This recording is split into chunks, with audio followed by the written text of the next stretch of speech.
à l'écran Nicolas Dainville.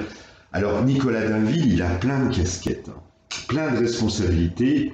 Il est maire de la Verrière. Là d'ailleurs, on est dans son bureau. On a une très belle peinture derrière. Alors c'était au temps de Monsieur Sélincourt. Exactement. Et puis il est aussi conseiller départemental. Et conseiller départemental et vice-président. Alors je crois que c'est la recherche. Exactement, l'enseignement supérieur, l'industrie. D'accord. Et puis aussi en tant que maire. Vice-président à l'emploi à Saint-Quentin-en-Yvelines. D'accord, donc ça fait quand même beaucoup de responsabilités. Exactement, mais assez cohérente quand même. Oui. Donc ça, c'est ça qui est important. Et 24 heures, ça suffit dans une journée? Ben, on essaie de prolonger un peu, on n'a pas trouvé encore le moyen. Alors l'autre jour, il s'est passé une petite escarmouche entre toi et notre cher maire Ali Rabet, maire de Trappes, et il t'a invité à manger. Alors est-ce qu'on mange bien chez les Rabet?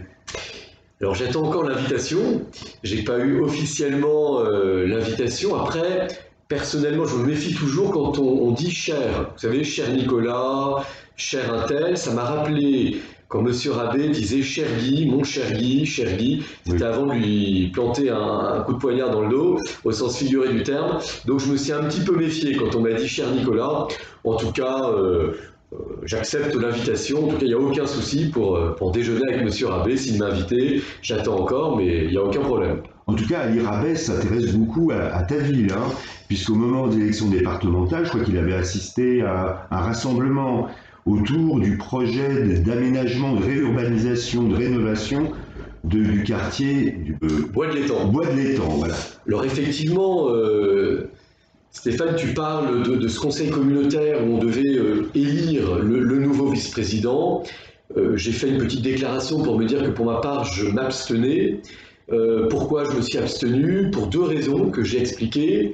La première, c'est que je tiens beaucoup à l'école qui doit pour moi être un sanctuaire hors des querelles politiques notamment, et que je n'avais pas apprécié qu'en tant que maire, il aille dans un lycée distribuer des tracts politiques, ce qui a d'ailleurs été dénoncé par le ministre de l'Éducation nationale et par les enseignants, pour affaiblir un professeur qui était déjà pointé du doigt, quels que soient les désaccords qu'on peut avoir avec ses propos. Tu parles de Didier Lemaire, qui avait voilà, fait unique au mois de février. Exactement, et moi, qui viens d'une famille d'enseignants, on a assez peu apprécié qu'on affaiblisse encore plus un enseignant dans une enceinte scolaire qui doit, à mon sens, rester neutre et rester ce fameux sanctuaire. Voilà. Donc ça, c'était le premier point de désaccord qui a blessé beaucoup de monde, des gens de gauche notamment et de droite, qui sont attachés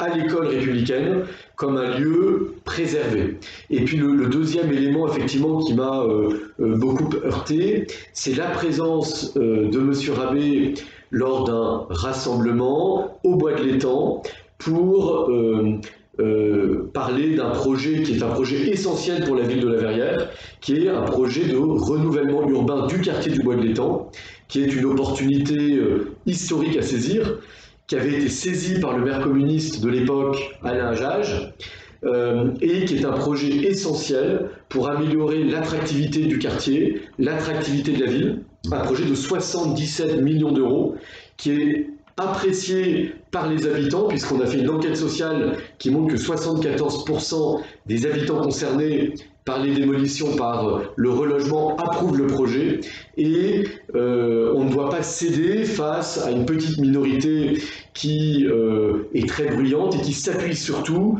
sur des personnalités dangereuses, comme Adama Traoré, qui est une personnalité connu pour un certain nombre de prises de position. Adama Traoré, sur les réseaux sociaux, avait l'air de dire qu'il portait plainte contre toi. Alors, je n'ai jamais reçu de plainte. Je n'ai d'ailleurs fait que de rappeler les faits. Les faits, c'est qu'il avait menacé le maire d'Aulnay-sous-Bois de le séquestrer dans sa mairie, qu'il avait menacé de brûler également sa municipalité, que ce fameux Adama Traoré a été mis en examen pour apologie du terrorisme. Tout ça est très factuel.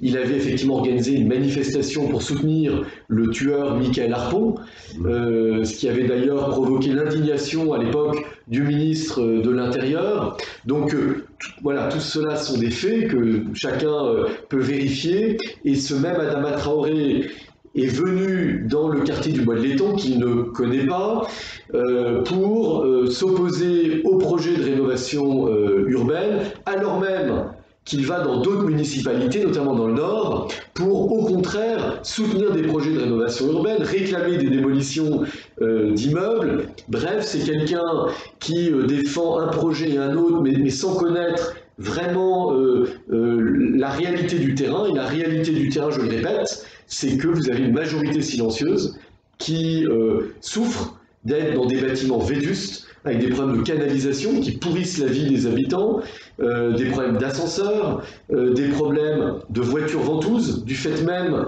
de ces parkings qui sont en extérieur de quartier. C'était très bien dans les années 70, mais aujourd'hui, ça crée des problèmes en cascade, des problèmes de point de deal. Alors je sais que pour mon opposition, Madame Dutu, ou pour certains du quartier qui s'oppose au projet, c'est un petit village, il ne faut surtout pas parler des points de deal, mais ça crée des querelles terribles. Il y a encore eu, il y a quelques jours, un incident, on a frôlé le drame entre des groupes de jeunes rivaux, avec en toile de fond les problèmes de drogue.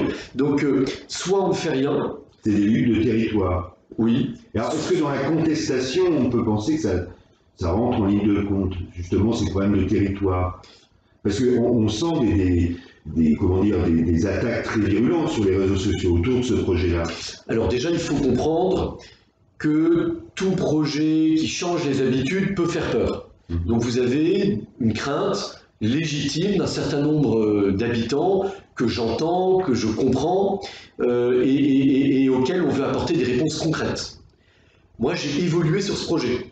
Et j'ai évolué parce qu'il y a eu ce qu'on appelle la charte du relogement, qui a été adoptée à l'agglomération de Saint-Quentin-en-Yvelines et qui répond de manière très concrète aux craintes légitimes que pouvaient avoir des habitants, et notamment les plus âgés.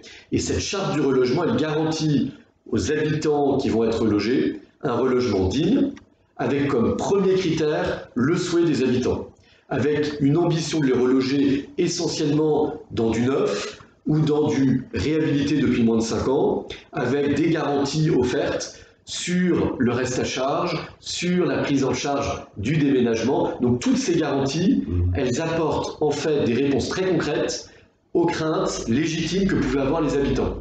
L'enquête sociale a eu lieu dans les 212 logements qui sont concernés par le relogement, et les réponses faites par un cabinet indépendant, le cabinet Lefresne, montre que 74% des habitants concernés approuvent le projet et que plus de 80% approuvent le relogement. Donc, c'est quand même des réponses concrètes, c'est une satisfaction très concrète aussi, et le relogement a déjà commencé. On a eu 2 relogements qui se sont très bien passés, et on va continuer avec le bailleur, avec les 11 autres bailleurs, avec les 12 villes, pour reloger les familles et faire en sorte que ce relogement se passe vraiment bien pour répondre au premier critère du relogement qui est le souhait des familles. Ça, c'est un premier point. Deuxième point, les 404 autres logements vont être lourdement réhabilités.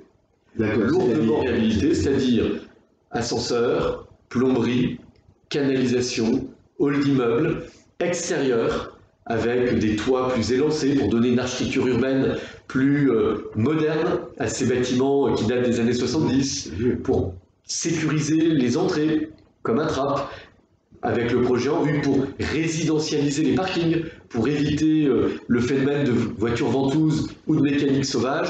On va permettre à chaque locataire d'avoir sa propre place de parking, avec un accès qui lui soit réservé.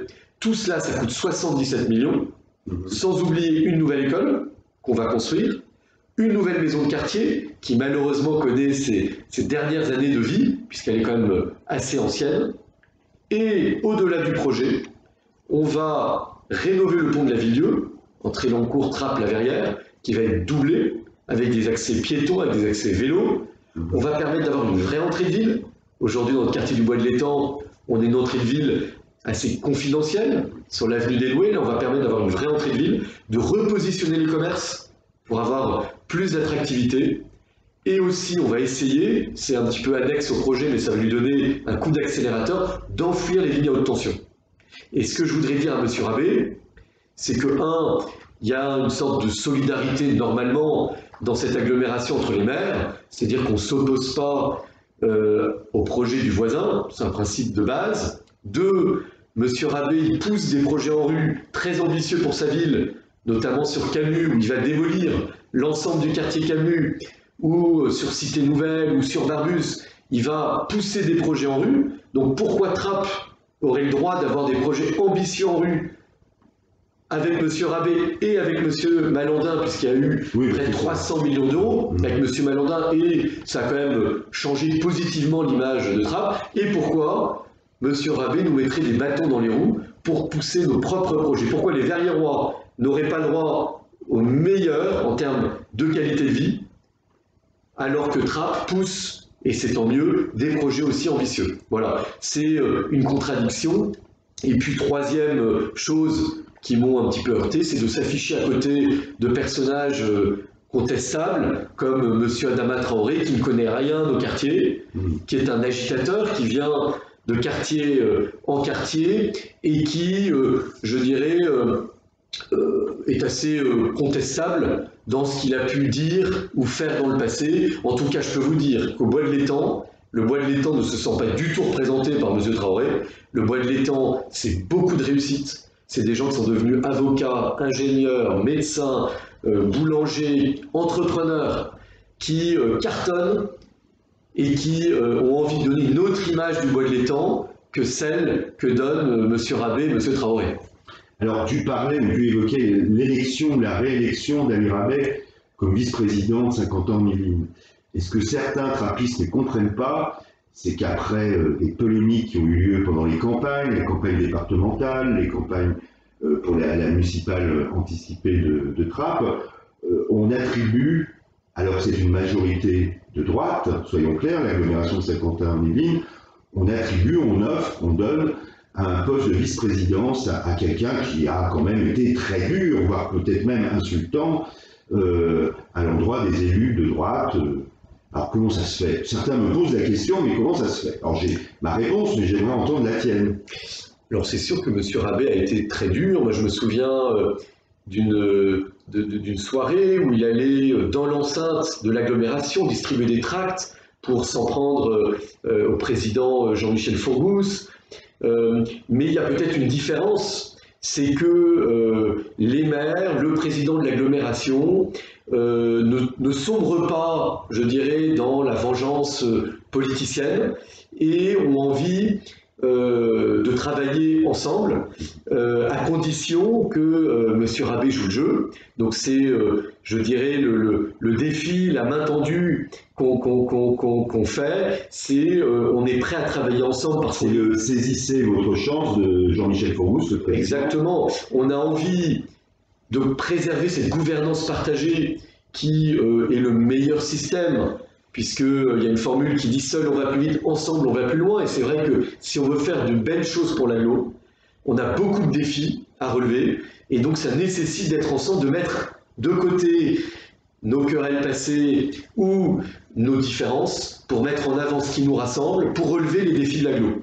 Mais ça nécessite de tous jouer le jeu et de ne pas rentrer dans des guéguerres politiciennes ou dans des petits jeux malsains.